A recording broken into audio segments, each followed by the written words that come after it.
فيلم ريتريت من إخراج كارل تيبتس. بيبدأ الفيلم في مركب كبير في نص البحر. كات ومارتن زوجين علاقتهم منهارة وفاشلة، بيقرروا إنهم يقضوا وقت يفرغوا فيه الطاقة السلبية على جزيرة نائية لوحدهم، وبيوصلهم هناك دوغ صاحب البيت اللي هيقعدوا فيه. بيوصلوا البيت اللي فيه حاجات كتير قديمة بالنسبة لمكانه، وبيعانوا في الأول من انقطاع التيار الكهربائي، فبيكلموا دوغ وبيجي يحل المشكلة دي. لكن تاني يوم الكهرباء بتفصل تاني، وبيحاولوا يتواصلوا مع دوغ باللاسلكي لكن بيكون متعطل، وبنشوف ان العلاقة ما بينهم فعلا غريبة، وده بسبب ان كات تعرضت للإجهاض وكانت متأثرة وشايفة ان مارتن مش متضايق وان الموضوع مأثرش فيه. وبتقضي كات طول الوقت في البيت بتكتب على اللابتوب بتاعها، ومارتن طول الوقت يا بيجري يا بيصطاد. وبنعرف ان كات صحفية ومارتن مهندس معماري. في يوم الصبح بتبص كات من شباك الغرفة، بتلاقي شخص بيجري وبيقع يغمى عليه. بتتفزع كات وبتنادي على مارتن يخرجوا يشوفوا مين ده وايه اللي حصل له، وبيدخلوه البيت وبيحاولوا تاني انهم يتواصلوا مع حد باللاسلكي عشان يبلغوا ان في راجل مصاب على جزيرة بلاك هوم، لكن كان بدون فايدة. فبيقرر مارتن انه يخرج ويشوف لو الراجل ده جاي في قارب او اي حاجة. بيخرج يروح للشاطئ لكن ما بيلاقيش حاجة، وبتفضل كات في البيت معاه. بتقرب منه عشان تلاقي ان الراجل ده معاه مسدس. بتتفزع جدا وبيجي مارتن وبتقول له على اللي شافته. بيفضلوا يفكروا يتصرفوا ازاي، وانهم مش عارفين اذا كان الشخص ده من الشرطة ولا مجرم ولا ايه حكايته بالظبط. وبيقدر مارتن انه ياخد المسدس منه وبيخبيه في درج من الادراج.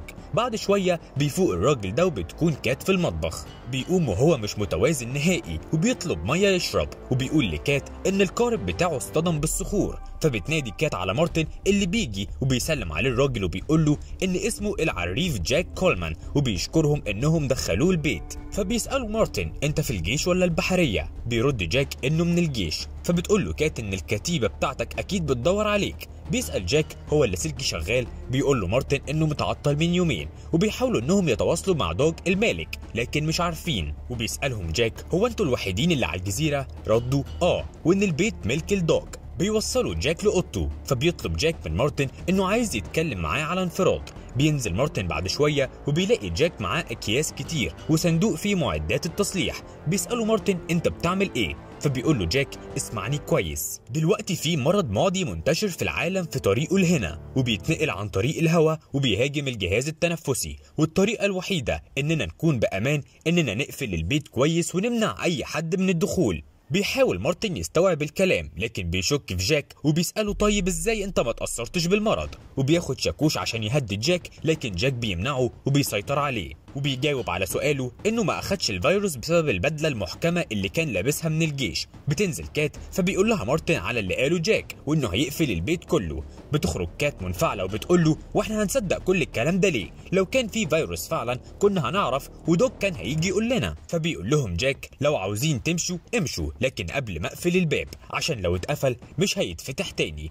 وبيطلعوا اوضتهم وبتكون كات منفعله وبتقول انه مجنون وانها عاوزه تمشي. بيرد عليها مارتن انه مش عارف ايه اللي بيحصل في العالم بره وانهم محبوسين على الجزيره دي. بيحاول يطمنها وبيقول لها انه معاه المسدس بتاعه. تاني يوم بتصحى كات ومعاها مارتن وبيلاقوا ان جاك قفل الباب ومعظم الشبابيك، وبيقول عشان محدش يجي حامل للفيروس ويعديهم. بتحاول كات تستخدم اللاسلكي فبيقول لها جاك انه هو حاول يصلحه لكن ما اشتغلش برضه. وبيطلب جاك من مارتن انه يساعده في تحصين البيت، وبيقول لكات ان اول علامه من علامات المرض ده هي الكحه عشان الفيروس بيهاجم الجهاز التنفسي. وبيكملوا تقفيل الشبابيك، وبعدها بيحاول مارتن انه يستخدم اللاسلكي تاني. وبالليل بيجي جاك من ورا مارتن اللي بيتفزع جدا وبيطلب منه ما يعملش اي صوت عشان في ناس بره واكيد حاملين للفيروس او بيهربوا منه. وبيبصوا من فتحات الشباك. بيقوم مارتن يجيب المسدس وبيديه لجاك اللي بيبدأ يهدد الناس اللي بره وبيخوفهم وبيمشوا.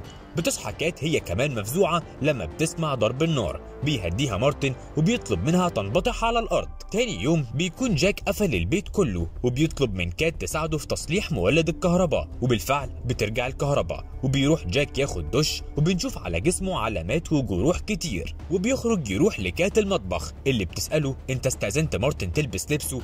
بعدين بنشوف مارتن بيقفل الشبابيك اللي فوق وبيقعد على الأرض يبكي بانهيار وحاسس بالضعف بسبب طريقة كات معاه. بنرجع تاني لكات وجاك. بدأت كات تسأل جاك أسئلة زي انت في الجيش من امتى؟ متجوز؟ بيقول لها عندك اطفال؟ بيقول لها انه ما كانش فيه فرصة عشان مراته ماتت بسبب الفيروس. وفي خلال ما كانت كات بتسأل الأسئلة دي كلها كانت بتحاول تاخد المسدس من جاك لكنه بياخد باله وبيمنعها.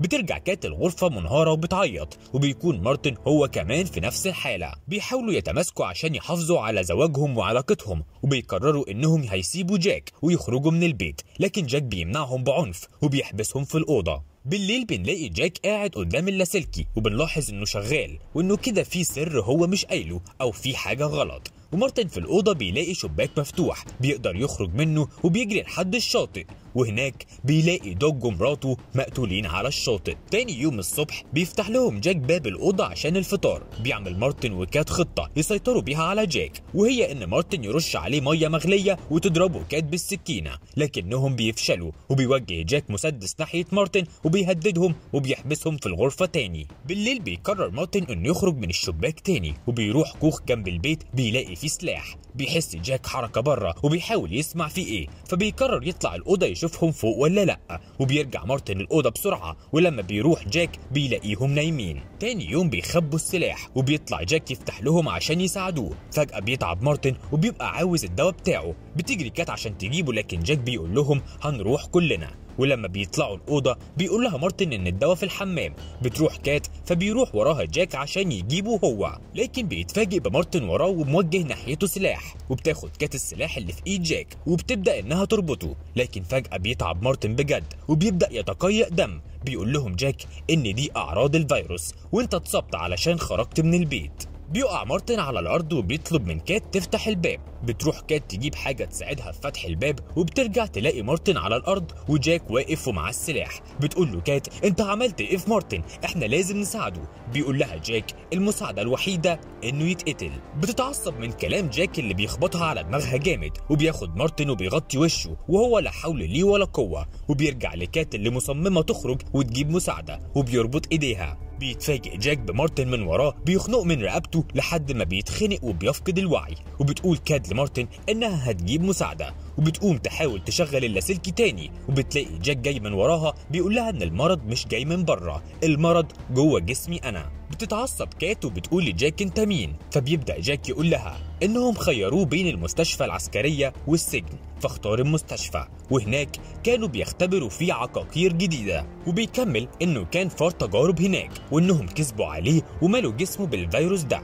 وبيكمل انهم سابوه يمشي وما كانش المفروض ده يحصل، وان مراته جت اخدته من عند مركز التدريب، وانه ما كانش عارف ان الفيروس معدي وان مراته ماتت بسببه. بيعيط وبيقول انه هو اللي قتلها. فبتسأله انت اللي قتلت دوج وزوجته؟ فبيقول لها انه كان لازم يبعد عن البلد وركب معاهم القارب، لكنهم عشان كبار في السن اتأثروا بالعدوى بسرعة فقتلهم. بتقول له كات انت كنت عارف اننا هنتصاب، فقال لها انتوا اللي دخلتوني البيت، وكان الحل الوحيد اننا نفضل هنا عشان احتوي الفيروس اللي جوايا، وانه فعلا ما كانش قاصد يأذي حد. وبيزقها وبيقوم. بتخرج كات لمارتن وبتلاقيه خلاص بيموت، فبتقرر تخلصه من عذابه وبتقتله وبتقعد تعيط. وبتدخل البيت تاني توجه السلاح ناحية جاك اللي بيقول لها ان اللاسلكي كان شغال، وبيسمعوا منه النداء ان جاك كولمان خطير ومحدش يحتك بيه ابدا. بتطلب منه كات يمسك اللاسلكي ويبلغ عن مكانه، لكنه بيتعصب وبيقول ده مش هيساعدنا. وبيسمعوا في اللاسلكي انه في مصل للفيروس، لكن جاك بيقول انهم كدابين والكلام ده مش صح. بيصرخ جاك وبيطلب من كات تصدقوا انهم لو عرفوا مكانهم هيقتلوهم. فبتقتله كات وبتخرج تاخد جثة مارتن وبتروح ناحية الشط، وبتلاقي قارب صغير، وفي نفس اللحظة بتظهر هليكوبتر فيها شخص وبيقتل كات هي كمان زي ما قال جاك بالظبط. وبكده يكون الفيلم خلص. ما تنسوش تزوروا صفحة فيسبوك لفيديوهات أكتر. لو عجبك الفيديو دوس لايك واشترك في القناة.